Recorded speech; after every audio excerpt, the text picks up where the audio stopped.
मैंने अपनी गुज़िश्ता वीडियो में पीरा में कांस्टेबल की भर्ती के हवाले से आपको इन्फॉर्मेशन दी थी कि 6000 सीटें इसकी बहुत जल्द अनाउंस होने वाली हैं। तो अब इसके बारे में एक डॉक्यूमेंट भी मंजरे आम पे आ गया जिसमें इसकी सारी डिटेल बताई हुई है। इसमें एज, हाइट और ये सारी रिक्वायरमेंट मैं इस वीडियो में आगे चल के बताता हूँ। इससे पहले आप इस अकाउंट को फॉलो कर लें और इसमें बाकी भी रिक्रूटमेंट के हवाले से मैंने वीडियोस ऑलरेडी अपलोड की हुई हैं। कोई भी क्वेश्चन पूछने से पहले वो वीडियो जरूर देख लिया करें। आमतौर पे स्टूडेंट्स वही क्वेश्चन बार बार पूछ रहे होते हैं जिसके बारे में मैंने ऑलरेडी अपनी वीडियोस में डिस्कस किया हुआ होता है। पीरा में भर्ती के हवाले से जो डॉक्यूमेंट मंजरे आम पे आया है, इसमें सबसे पहली तो खुशखबरी आप लोगों के लिए ये है कि एज इसमें 18 से 26 साल रखी गई है। आप 18 से 26 साल इसमें अप्लाई कर सकते हैं। कद मर्दों के लिए 5 फुट 8 इंच और फीमेल के लिए 5 फुट 2 इंच। बाकी सारी रिक्वायरमेंट पंजाब पुलिस में कांस्टेबल की तरह ही इसमें है। इसमें जो कांस्टेबल की पोस्ट है उसको सार्जेंट का नाम दिया गया है, जो कांस्टेबल के इक्वल स्केल 7 होता है इसका। इसके अलावा बाकी सीनियर सार्जेंट, इन्फोर्समेंट ऑफिसर, ये सारी पोस्ट भी हैं। इसके बारे में 1 बाय 1 मैं डिटेल आपको शेयर कर देता हूं। इसमें पहली खुशखबरी आपके लिए ये है कि इसमें एज 18 से 26 साल तक रखी गई है। आप 18 से 26 साल तक इसमें अप्लाई कर सकते हैं। और दूसरा ये कि इसमें जो क्वालिफिकेशन है वो मैट्रिक रिक्वायर्ड है। बहुत से स्टूडेंट यही सवाल पूछ रहे थे कि इसमें क्वालिफिकेशन और एज कितनी होगी। तो ये दोनों चीज़ों की काफ़ी रिलैक्सेशन है इसमें, आपके लिए ये बहुत अच्छा मौका है। बाकी इसमें जो कांस्टेबल के लिए पोस्ट है उसको सार्जेंट का नाम दिया गया है, वही कांस्टेबल के इक्वल होगी, 7 स्केल होगा इसका। इसके अलावा इस डॉक्यूमेंट में इसकी मजीद जो पोस्ट है, हायर स्केल की पोस्ट है, उसका भी जिक्र किया गया है। मैं 1 बाय 1 उनके बारे में आपको डिटेल बता देता हूँ इस वीडियो में।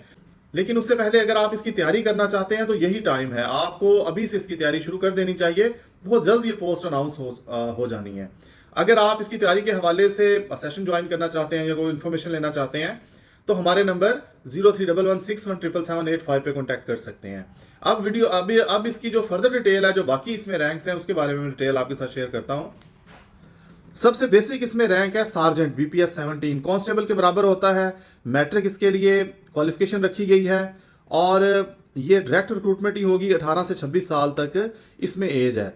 इसके बाद सीनियर सार्जेंट है, वो जो है डिपार्टमेंटल प्रमोशन ही होगी, ओपन मेरिट पे उस पर आप अप्लाई नहीं कर सकते। इसके बाद नेक्स्ट जो है वो इन्वेस्टिगेशन ऑफिसर है। पिछले दिनों जिसकी पोस्ट आई हुई थी, उनका रिटन टेस्ट भी हो चुका है। इसके लिए ग्रेजुएशन आपकी होनी चाहिए और इसमें जो डायरेक्ट ओपन मेरिट पे 70% सीटें जो ओपन मेरिट पे फिल की जाएंगी, बाकी इसके सर्विस कोटा और डिपार्टमेंटल प्रमोशन से की जाएंगी। इसके लिए एज 23 से 28 साल है। इसके बाद इन्फोर्समेंट ऑफिसर 14 स्केल का, पुलिस में सब इंस्पेक्टर। इसके बाद इन्फोर्समेंट ऑफिसर 14वें स्केल की जॉब है, पुलिस में सब इंस्पेक्टर के बराबर होता है।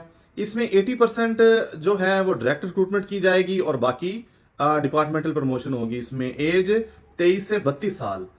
इसके अलावा अभी इसकी सीटें अभी अनाउंस होनी है। सब डिविजनल इन्फोर्समेंट ऑफिसर की 16 स्केल की जॉब है, ये पुलिस में इंस्पेक्टर के बराबर होती है। इसमें 17% जो ओपन मेरिट पे की जाएगी, बाकी डिपार्टमेंटल प्रमोशन होगी। एज इसमें 26 साल से 35 साल तक रखी गई है। तो पीरा के हवाले से अब पूरा इसका सर्विस स्ट्रक्चर भी बन चुका है। इसके बारे में जो सार्जेंट की पोस्ट है कांस्टेबल के बराबर और बाकी जो इससे हायर स्केल की पोस्ट हैं, ये अब बहुत जल्द अनाउंस होने वाली हैं। आप लोग अभी से इसकी तैयारी शुरू कर दें और अगर इस सिलसिले में हमारा सेशन ज्वाइन करना चाहते हैं तो हमारे नंबर 0311617778 पे हमसे कॉन्टैक्ट कर सकते हैं।